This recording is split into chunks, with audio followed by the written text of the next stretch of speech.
The Devil and Tom Walker by Washington Irving, as narrated by me. The setting is Boston, Massachusetts, 1727. Tom Walker lived in an old house that was forlorn. He was a simple, greedy man of one wife, who happened to be just as greedy as himself, described as an overbearing and nagging woman. They've had a bad relationship. Tom gets physically and verbally abused by her every day.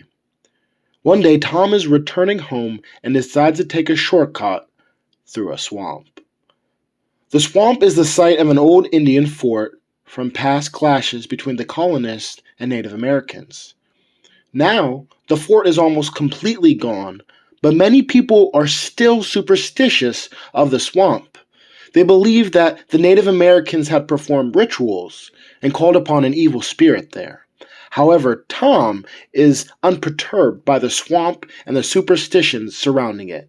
He is hard-headed and unafraid due to his dealings with his violent wife. While resting in the swamp, Tom meets a great black man.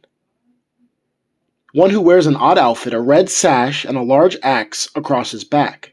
They converse, and the man introduces himself as the Black Woodsman, among other names that he was known by. Tom knows him as Old Scratch. Now, this man is the devil, and he shows Tom how many trees in the swamps are actually the corrupt and wealthy men of society. The devil explains how he'll cut them down to burn them, an allegory for how sinful men burn in hell. Now, Tom and the devil get along very well during this encounter, so much that the devil decides to tell Tom where the treasure of Kid the Pirate is buried, but only for a price. Tom, who is his miserly self, wants money and wealth, so he asks for proof that the treasure is real before he agrees to make a deal with the devil. In response, the devil places a fingerprint upon Tom's forehead and leaves a mark.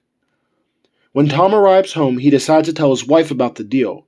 When she urges Tom to accept this deal fully and take the treasure, Tom decides to refuse because he doesn't want to please his greedy wife. He disagrees just for the sake of contradicting her. His wife becomes angry and decides to make a deal with the devil herself. She is unsuccessful upon the first meeting. However, she returns home and gathers all the valuables in the entire house.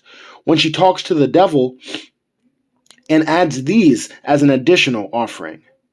Tom's wife never returns after that, and Tom later finds that she was killed by the devil. Tom does not feel sadness at the loss of his wife, rather he seems grateful for her disappearance. When he finds her heart and liver in a swamp, he observes the traces of a scuffle and states that the devil must have had a hard time dealing with his greedy wife. Tom decides to accept the devil's deal and seeks Old Scratch in the swamp. He finds him, and they begin to discuss the terms by which Tom will retrieve Kid the Pirate's buried treasure. The devil requires Tom's soul for Tom to be employed under him. The devil at first offers Tom a job as a slave trader. Tom, although morally corrupt, refuses to accept, showing that he has moral lines he won't cross. The devil then asks Tom if he would like to be a usurer, a person who gives out loans and charges high interest rates. Tom, who views the job as a good match for him, readily accepts. The devil then protects Tom and helps him become successful and rich as a usurer. Tom becomes a mighty and rich man in his new career. He engages in all manner of sin and immoral aptitude through lying and swindling money from those in need. However, Tom grows older and he soon realizes that it was time to pay his debt to the devil.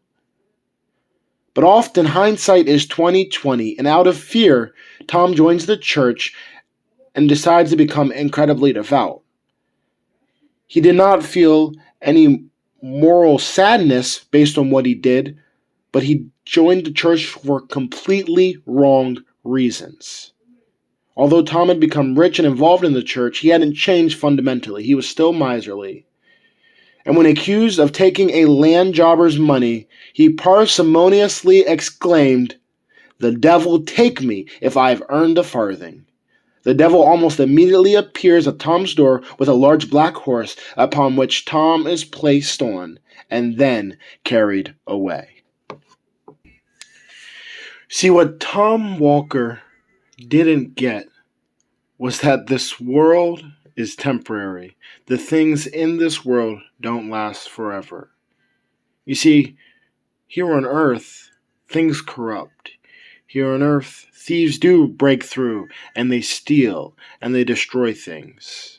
And Tom Walker found this firsthand. I think Jesus nailed the lid on the coffin when he said in Mark chapter 8 and verse 36, "What does it profit a man to gain the whole world, yet lose his own soul?" Tom gained what you could say was his entire world through immoral means. But at the end, when all was said and done, when the last letter was written, he lost his soul and gained absolutely nothing. And if he had the choice, I'm sure he wouldn't make that choice again, but by then it was too late. Please make the choice to choose Jesus before it's too late.